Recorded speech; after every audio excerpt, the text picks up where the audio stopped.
अस्सलाम वालेकुम, सुबह बखैर, गुड मॉर्निंग अटलांटा से। आज हमने बकहेड जाना है। बकहेड एक डिस्ट्रिक्ट है जो कि नॉर्थ में अप टाउन में है अटलांटा के, और एक बहुत हाई एंड नेबरहुड समझा जाता है। बकहेड का अपना विलेज जो है वहाँ पे बहुत बड़े बड़े महंगे घर हैं।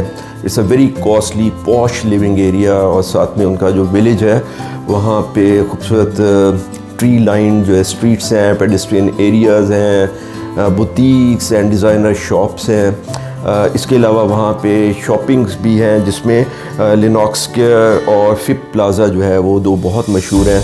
आज हम उधर जाएंगे, वॉक करेंगे, आप हमारे साथ रहिएगा। और आखिर में टाइम बचा तो हमारा प्रोग्राम है कि अटलांटा का एक बहुत ही खूबसूरत पार्क है जो कि बहुत बड़े पार्क्स में से एक है, चेस्टन पार्क, वो भी बकहेड के साथ ही है, तो हम वहाँ पे भी चक्कर लगाएंगे।